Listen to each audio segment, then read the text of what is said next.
I'm Dana Denha, and you're watching FYI.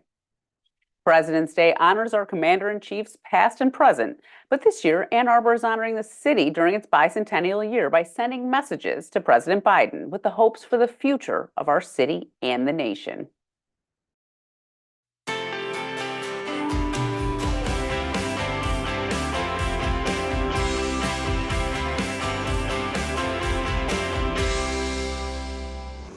This is President's Day. That's really for the people to pay some attention to our relation to national leadership. And so, well, let's write a letter to the President. Express from the heart what we would have Joseph Robinette Biden Jr. do in behalf of all of the people which he is seeking to represent. He could be influential also as any of us could be in changing the system. And there needs to be some sense of how people come together and help make a picture of the future that comes out of the imagination, not out of the memories of the destructions of the past, but the hopes of the future. And that's kind of what this is, opening a space for the imagination. What about your life since you entered politics? Stay tuned, and we'll be back with more in exactly 30 seconds.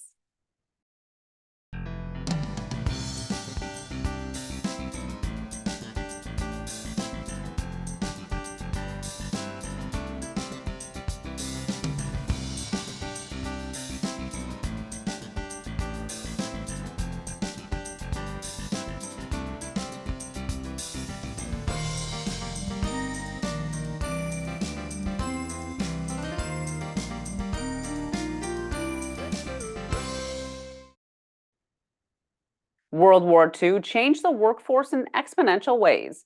Men were off fighting for our country while women left home in droves to work factory jobs, starting the Rosie the Riveter movement. Watch as these women are honored at our local Air Museum.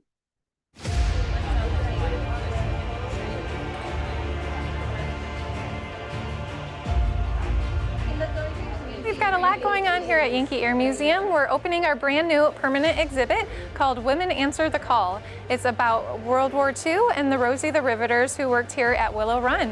When I was young, I was only 17, and I wanted to do something for my boys, for the boys that went overseas.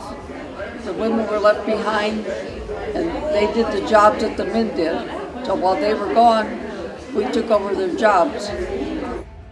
Willow Run built over 8,000 B-24 bombers, and they were primarily made by Rosies. So this exhibit tells really the fascinating history of women rolling up their sleeves and contributing to the war efforts of World War II. It's really amazing. It took a lot of work, a lot of thought, a lot of history here. It's really nice. We call them the original Rosies, and they were dynamic, right? They felt the need to contribute to the war efforts during World War II. They saw their husbands and boyfriends and brothers and uncles and fathers being shipped off to war, and they wanted to contribute. And so that's what they did here at Willow Run. Over 30,000 women worked here and participated and riveted B-24s to be sent off to the war effort. And because of them entering the war, or entering the workforce at that time, it helped pave the way for other women later on in history. They learn a lot about our country, how things went during the war, and everybody working together and each carrying a load of something. That's why we won the war. Women contributed so much to the war effort, and this exhibit is all about celebrating that. She's a part of the assembly line. She's making history, working for victory. Rosie the Riveter.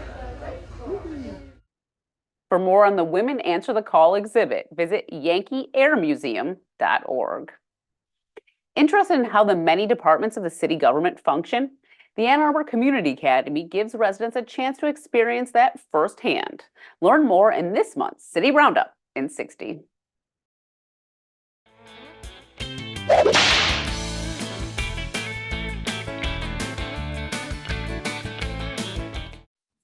Hi, my name is Sarah Lanise with the City of Ann Arbor Clerk's Office.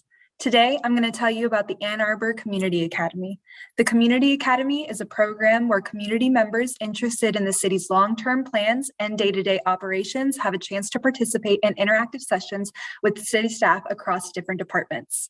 City staff hopes participants will be motivated to play a more active role in shaping the future of Ann Arbor after participating in this program. Graduates from our academy are highly involved in our community and currently serve on City Council, the City Planning Commission, the Public Art Commission, and as election inspectors. You can find more information, including how to sign up at a2gov.org/A2CA. Throughout history, minorities would have to fight for their seat at the table in the entertainment industry. In recent years, we've seen more visibility, but there's still a long road to travel. One person has made it their mission to create diverse roles while also establishing a directory for trans, non-binary, and gender-diverse opera and voice performers. Joining me is Danielle Wright, Executive Director and founder of Opera Modo. Welcome to the show, Danielle. Awesome. Hi. Thanks so much for having me. Well, I'd like to know a little bit more about you, Danielle. What led you to Opera Modo and getting this directory started? Sure. I mean, we don't have that much time, but innately, Opera Modo was founded as a performer myself, needing a place to perform that didn't cost money. So that's like an initial system to talk about, right? That we are trying to actively break still in opera is that after you finish your education or during like the summers or to supplement, there are these programs that are literally called pay to sing, and you are paying to get performance opportunities. And that to me is so yucky. It sounds wrong. Yeah, it's definitely unethical, right? And again, acknowledging that was built on a system that doesn't serve us anymore. And so that was why I founded Opera Modo, because I knew that I personally had enough contacts to amazing humans who had gorgeous hearts and were willing to show up because they just loved making the art, period. And acknowledging that like can only serve some people who are consenting, to do that for some time. And luckily, everybody was able to check in, all the time of like, hey, are you still up for doing this? Until we had money coming in, right? So we were able to provide opportunities. When I founded in Princeton, we did 3 seasons there, and were able to use performers who were in Princeton with me after Westminster. And then because we were right in between Philadelphia South and Manhattan North, we had access to all of these incredible singers on the East Coast. And so we used, like over 120 performers in 3 years there. It was incredible. And then moving to Detroit, we were able to do the same thing. And then also with that, gear and shift the mission some, right, to serve more of the Detroit community, where we founded the Detroit Diversify Opera Resident Artist Program, DORAP. It's a mouthful, in honor and homage to the incredible George Shirley.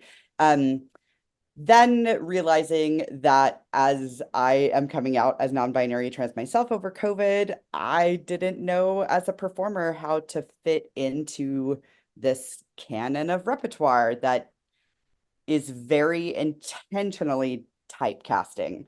And for some reason, we are still holding on to that so much. And I don't align or feel safe necessarily performing in other houses that I don't know anybody, or where I don't know who's going to advocate for me when I show up. But like the first problem is there's nothing I want to sing right now, period, where they would want me to. I don't necessarily want to sing in my treble range because that doesn't align with me right now.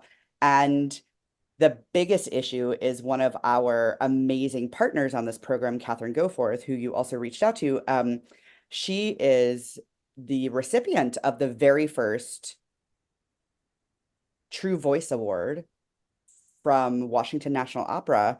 And for trans singers, Catherine has one of the most incredible tenor voices I've ever heard, period.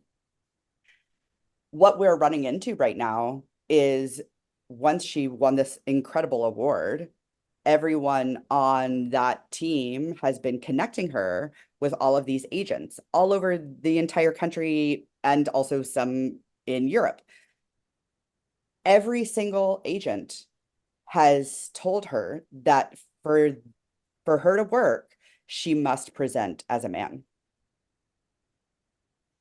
Yeah, that's a shame. Like that's something I honestly, when I read the press release that you sent about this, it was something that was not even a thought in my mind. And then when I read it, I'm like, this has got to be so problematic. It's got to be a huge issue. I am honestly aghast that I mean, there's so many broken systems in our society right now, period, right? Like, we don't have time to talk about that, but I just want to make sure that everybody knows I'm not ignoring this. But, you know, like I acknowledge there's a lot like melting right now. And so I'm actively trying to figure out how I can show up for my own community, not just physically in Detroit, but my own queer, non-binary trans community, my own community as a plus size human, my own community, like in all of these ways. And so I'm trying to figure out how I can supplement the archaic ways of thinking by partnering with Catherine, Bryce, Dorian, these incredible humans and others that come along our path. And so that was our first big project together, is this database. And because Modo has had a name attached to it of advocacy intentionally, of we want to provide safety and spotlights, like who needs the light to be shown upon them. And so we were able to build this beautiful thing together and then hopefully then figure out what next steps look like. You know, like we've had to think about, do we form an agency that manages trans non-binary singers, because we're the ones who know how to advocate for them, how to get access. The biggest problem that we are facing is the lack of want to even include. That was my question. So you create the directory so we know that these trans, non-binary, gender diverse people are out there and they want to be opera singers. They want to be voice professionals. Are there takers? Or is that like the next step? Like you got to fight for them to want these people because they don't look like what a normal opera singer or what you think a normal opera singer looks like. But like also like what does a normal opera singer look like? I have no am an idea. opera singer. Yeah, exactly. Like they look like normal humans. And Yes. like as a plus size human, my entire life, I was literally told to my face that I was too fat. And I was like, listen, like this is the one place that plus sizes have been included. And now you're telling me like me, even now, like that I'm still not included, but like I look like everybody else, but like I'm still too fat for you. So again, like severe problematic, like they're worried about failing audiences, but they should literally be, opera itself should be worried about like failing us. And honestly, when you think about it, I don't know a ton about opera, and it could be like my age, or it depends on like what your interests are, right? Yeah.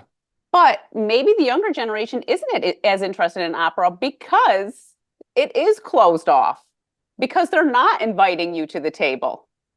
Well, it depends on what it looks like, right? So yeah. Three, I don't know time anymore. A couple of weeks ago, this month, I was at the Upper America New Works Conference in Manhattan, which I paid to attend, I paid to travel for, and they hosted it at their own space, which is great. That's amazing that you have your own space.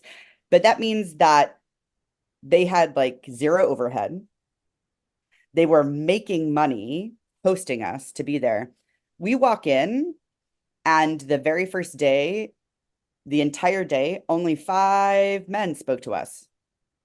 The first day, it was all men. And when I brought that up, to someone who works there who is also non-binary, and I was like emotional, and I was like, this is like tone deaf. And there was no program. I didn't even know their names. They said it once. If you missed it, it was gone. There was no conference program. There was no app. There was no projector. Like there was no accessibility for us to know who these humans are or what to call them. And the very first thing that after we're welcomed, we're told by the president, Mark Skorka of Upper America, that the Melanin Foundation has withdrawn or has decided to not continue their monetary support of new works through Upper America, and then said, what does this look like to us, the people who paid to come to your new works conference? We were then mined for our creativity and problem solving and didn't learn anything. So I paid to get information about them not having more money. I paid for them to want me to fix it. And then I paid money to be mansplained to. And then it was just like all of these things. And it was so tone deaf. And it's like, if the people who are running the opera standards for this country are still in those mindsets and not acknowledging how tone deaf so many things are, and then at the same time, they verbalized that it's companies like mine, like Opera Parallel, like all of these amazing, like they call us grassroots companies. We're the ones who are doing the innovative works. We rewrote Don Donizetti's Don Pasquale, right? Which are all of these like really yucky old archetypes of commedia dell'arte, opera buffo, like the big I read the press side. release on your version and I was like, I want to see this version. Right. So for our friends at home, that's why we get young friends. Like we don't normally have people with silver hair in our audience, not like as a like shady thing, but like we are literally rewriting the canon to be that segue snail, right? Like, because I acknowledge there is gorgeous music that has existed before, and there are some pieces of the stories that can still serve, but it has to look like now. The best analogy that I've been able to come up with is using the new Mean Girls movie. Have you seen it? Yeah, no, I have not seen the new Mean Girls movie, but I plan on it. Okay, awesome. So there are the first Mean Girls, right? That was made 20 years ago, which I don't even want to talk about because yes. And which is like a staple. It's like literally like, queer canon. Like, so we have used so much of that as like still to this day, it's like our common vernacular, right? Mm-hmm. Then in addition, the musical came out, which was already an homage, right? It was the original story and then brought to life with singing and dancing and told in yet another different way. But still the same similar story, right? What I love so much what Tina Fey did, in my opinion, is look at these two other things she gorgeously created and paid the most beautiful homage to each of them by honoring the favorites, right? And like not just like the everybody's favorites, but like the also Easter egg favorites. Like she did a great job of like really knowing how people love this movie. And also then the musical, like the favorite parts of the musical, the music, and then evolved it and also reflected the current generation. All at the same time she did that. That's gorgeous. And to like, that's what I feel like I'm doing with when we're rewriting the canon, right? Is like, I acknowledge Donizetti's music. So incredible. I'm acknowledging that the story is problematic. And so I'm going to say, I'm going to keep what works, which is that gorgeous music that aurally a lot of our friends have an easier time attaching to than more modern composers. Not everybody has had access to enjoy what that sounds like, or maybe sometimes they just innately don't like it. Then take some of potentially or not, like the old story, make it modern, or create a whole new story and use that music. But what we're all doing when we build this together is we are looking at our current community.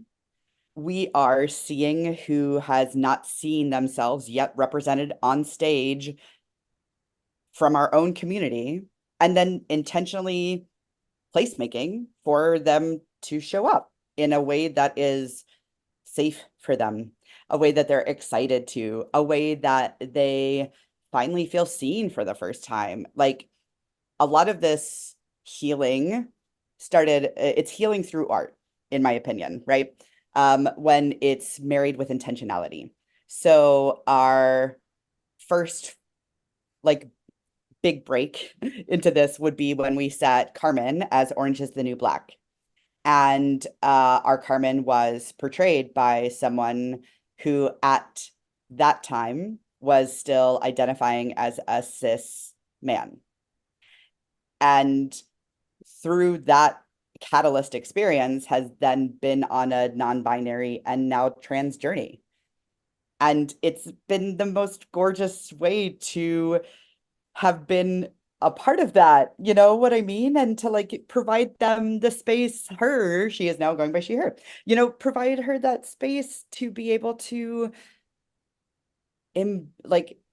see herself in that way when she hadn't really been able to. And she like lovely shared this, and that is what art is supposed to do, in my opinion, is like provide that. And it wasn't just special for the audience, it was also special for the artist. And I think that that's another huge disconnect, is a lot of times in classical music, if anybody just saw Maestro about Leonard Bernstein, like the very first thing he says in like the first opening monologue is like, they want him to keep writing, they want him to keep conducting, they want him to keep doing this, but then at the same time, they want him to pick one. What? Right? Like you can't say that you want both things. And it's like, okay. And he didn't listen. But then at the same time, when I lived as a female presenting person for 40 years of my life and then came out as non-binary, as a female presenting person, I was also told, you're interested in too many things, right? Nobody's going to take you seriously. Literally about being an opera singer. You can't be an opera singer because you're interested in too many things. Baffles me. But we have in classical music and other forms too, but that's the one I have experience in, had these geniuses that we've like, oh, this genius. And they're just a human. Yes, they may be bright, they may have amazing ideas, they may have all of this, but we don't need to have this worship mentality. When that happens, as soon as they are elevated outside of their peers, the ego then manifests usually in a negative way, where then this is a change in the power dynamic. Anytime we are raising people up, that it's not a healthy raise or support where there isn't team and it's just a silo of raising them up, often then they're also assuming this power because they're looking down on us and we're giving that power to them. That is a disgusting archetype in a rehearsal dynamic. That does not provide safety for anybody else in the room if the stage director is feeling that way and the maestro is feeling that way. Potentially the rehearsal accompanist is feeling that way. There's so many levels of power that we have allowed to be involved in this gorgeous space where we're actually should be providing safety, because these vulnerable, gorgeous artists are showing up to share part of themselves and to share their voices, which is the most vulnerable thing I've ever experienced. I was gonna say, You know I've what I been mean? in like some community theater stuff, and being on stage and being a performer is very vulnerable because you are Yes. giving something of yourself that nobody knows even about you. You're like going in deep into something to find that character or Yes. whatever you're going to be. Yeah, and why aren't we showing why aren't we like thinking about the artist first? So it became like this weird thing, and I'm gonna say what I have discerned is it started like 70s, 80s, but like has perpetuated and we're still battling it, right? But it became like really how all of our hierarchical structures in the rehearsal room have been demanded. It felt very puppet mastery, right? Where it was just the things that as an artist we perceived were important were the audience and the director, and that we were the the puppets Hmm. to do that. There was no acknowledgement of our own artistry or what we were bringing to the table or being included in the process. And so they stripped us of our humanity with that hierarchical setup. So I'm trying to help. No, I'm not trying. I'm reprogramming that for at least for the work I'm doing, right? And teaching singers to advocate for that themselves, right? Like they are allowed through these beautiful like union structures that we have. Like we have an operatic union. It's called AGMA. Like you there are so many people who have been like fighting to get these structures because there isn't HR. Like we don't have protection. Yeah. So if we're not the ones protecting each other, the people at the hires have definitely shown us they're not going to do that. So we've decided to protect our own community until we see people taking it seriously. Well, Um, Danielle, we're almost out of time. yeah, I'm so So if sorry. you want to add anything about what you hope to happen in the next recent future, I mean, it really needs to change now. It doesn't need to be years from now. If you want to add anything about that. Um, sure. Acknowledging there's so much to fix, right? Period. And we're not going to get it all done now. But what we can do is ask for people to move forward with intentionality. I think that there has to be a shift between attaching your heart and showing up for everyone you're working with as a human and seeing them as such instead of seeing them as a piece of a game that you get to move around to serve you. I just we have to see the human because that is the reflection of what the art is, right? That we're making. So Yeah. I think that would be my biggest ask if people can even just switch their mentality to being more heart-led. I think that a lot of this could heal on its own. And until that happens, I am going to take on some of that sweat equity work and do that, but I will be charging for it. So You deserve the money. And I want to thank you for being on the show, but I also want to thank you for what you're doing. I think what your goals are amazing, and I hope to see a more diverse future with voice professionals and all professionals in general. same, me too. Thanks so much, Dana. For more on this and other programs, visit a2gov.org/CTN. Visit youtube.com/CTN Ann Arbor to see all that we have to offer. And remember to like, subscribe, and ring that notification. Thanks for watching and tune in next time to FYI.